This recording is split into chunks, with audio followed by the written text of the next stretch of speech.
Next is kind of just it was a really good article talking about some of the trends that are being seen. And if you read my blog from yesterday on Patch Tuesday, I started it off more with talking about, there's a different mindset that we need to get into in getting ahead of vulnerabilities and being able to respond to vulnerabilities more quickly. So I talk about that a little bit in there. And the first thing is really starting to, think through how you define your risk appetite and make sure that you've configured for being able to remediate based on that risk appetite.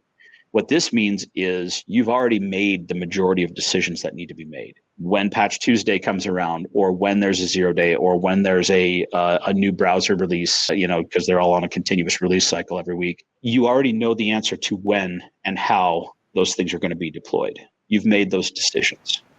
So really, it's more of a matter of on that when that new finding comes in, you just need to determine, is there anything of a high risk that needs to take a faster track, or do you let it get resolved in the course of your current, routine, maintenance, your once a month maintenance that typically starts around Patch Tuesday, or have some of you are already moving towards doing a parallel kind of track where you do your monthly maintenance or routine maintenance that comes around each month.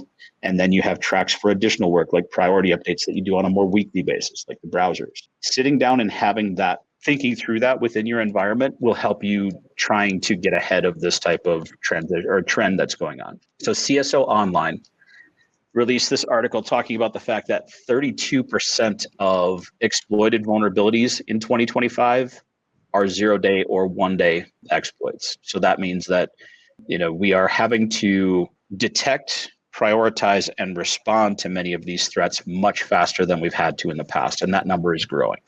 So there's a pretty good breakdown of some of the trends here and some of the areas that are definitely, getting hit hardest.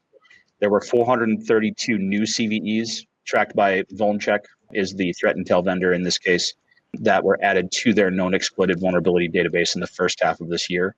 132 of those CVEs were added by the U.S. Cybersecurity and Infrastructure, CISA, to its KEV list. So if you're going based on CISA's KEV list, you're only getting a subset of all exploited vulnerabilities that are out there.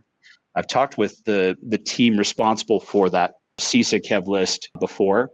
They do good work. They're trying to prioritize the tip of the iceberg, the worst of the worst, the ones that you absolutely have to take action on soonest. But it's not all of the vulnerabilities that are being exploited. So like VulnCheck, like our own vulnerability intel, we're tracking a larger number of CVEs that are actively being exploited at any given time. And it's a pretty large order of magnitude difference. So it's always good to look at that and determine, is CISA KEV enough, or do you need additional vulnerability intel? Those of you using the Ivanti Neurons for patch management solution, you know that we've got that same vulnerability intel in our risk-based vulnerability management platform is also feeding into the patch catalog in the Neurons patch solution. So you get a lot of that, any of those exploits relating to our products that we support, the products in our catalog, you'll get that known exploited information there. But getting that better understanding of what's actively being exploited is a key part of how we get ahead of these challenges. They also talk about a few other key trends like what are the larger buckets of devices or types of software vulnerabilities that are being targeted. So far this year, one of the largest is 86 of those stemmed from the CMS platforms that you may be running. So especially if you're using things like WordPress, WordPress was a significant contributor to that 86 CVEs that are in those CMS platforms. And a lot of it is the WordPress plugins. Those plugins can be very risky. Yes, they help you to deliver content more effectively, but many of them can be exploited and are being exploited. So that's the largest bucket, is your CMS systems. That, unfortunately, are pieces of software that typically need to be updated by your web team. They're not solutions that those teams can just use a patch management solution to quickly update, because oftentimes, like WordPress, when you update WordPress, you potentially could break a whole bunch of plugins that make all of your content generate and present correctly. So those are a bit more complicated.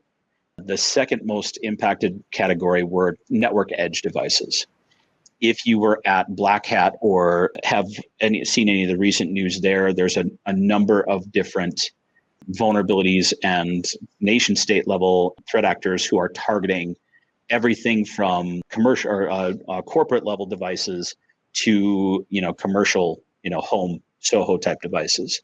So there's a lot of vulnerabilities in those network edge devices that are being targeted across the industry, pretty much all vendors. There was some recent news from Amber Wolf. They were hitting a few of those vendors pretty hard for not being responsive to vulnerabilities, even when they'd known about them for a while.